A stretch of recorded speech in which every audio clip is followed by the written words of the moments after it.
Okay, so I'm documenting the I think it's quantum reflection or something like that. It's the distribution plate for the Lee O11 Dynamic XL.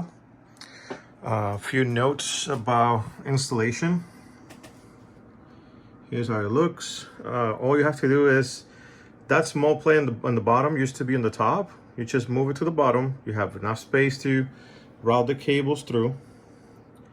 You can still mount all three fans, but I mean, if you want the space, you can just like move the fans up and down until you you find what you like.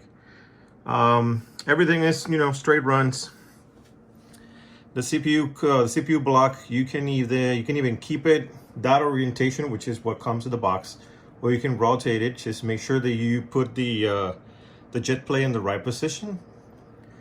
The rear fan, on this case, I mean, you can install it if you want to. The case itself has plenty of ventilation thanks to those three on the side. An extra one adding in air is not bad. I have these three exhausting air through the bottom. That's the top radiator. The bottom radiator, I had it as intake, as is original intended the bottom to function as an intake. It has the dust filter and whatnot. I didn't like the temperatures that I was getting, so I'm actually turning it to exhaust just to test it. You can see the graphics card is the only thing that require me to change the actual plugs. So it will come on the top plug for both.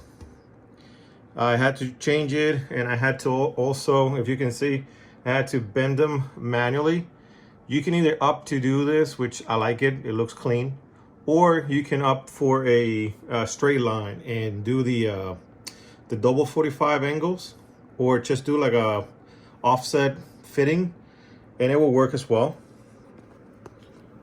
I mean, other than that, it's pretty straightforward. The upper lines, I think that the distribution plate itself is set up to work with a thick radiator on the bottom and a thick radiator on the top as well, because I don't know if you can see it well because of the wide angle, but the tubes are actually going down this way, so they're not actually perfectly straight, which you don't see it unless you're looking for it. But yeah, it's just two straight lines on the bottom, two straight lefts on the top, just two bends there, or you can use like extenders.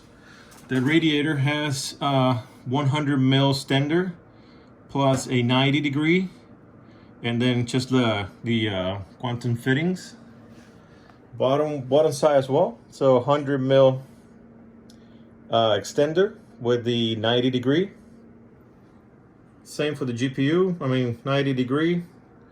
And then for the CPU, just your regular quantum fittings, or I forgot the name of it. I think it's EK quantum fittings.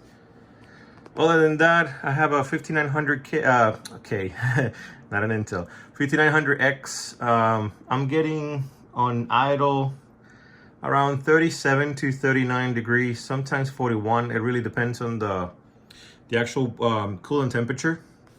I added a sensor down there, which is the I think that's the first.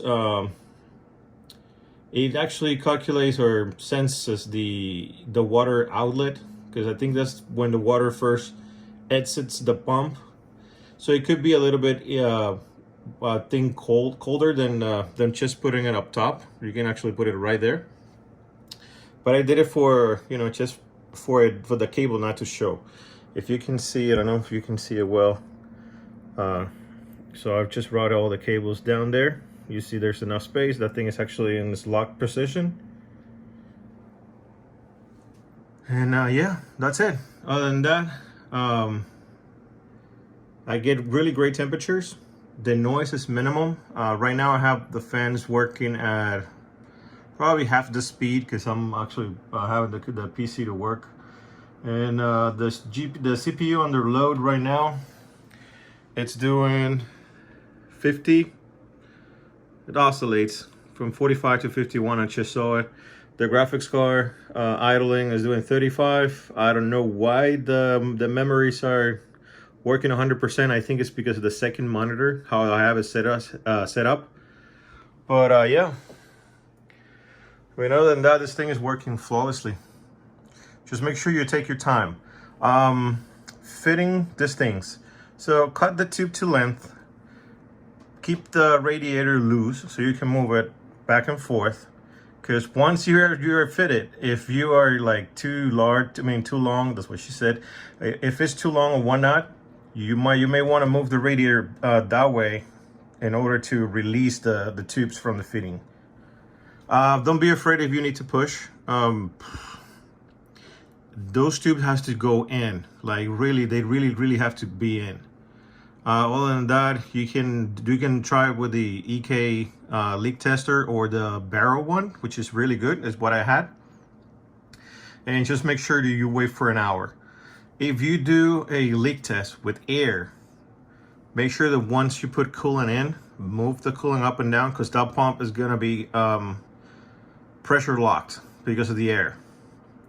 So either let enough time for the pressure to escape, or make sure once you put water in it, tilt the case up and down so it actually releases the air. And then that's pretty much it. Enjoy.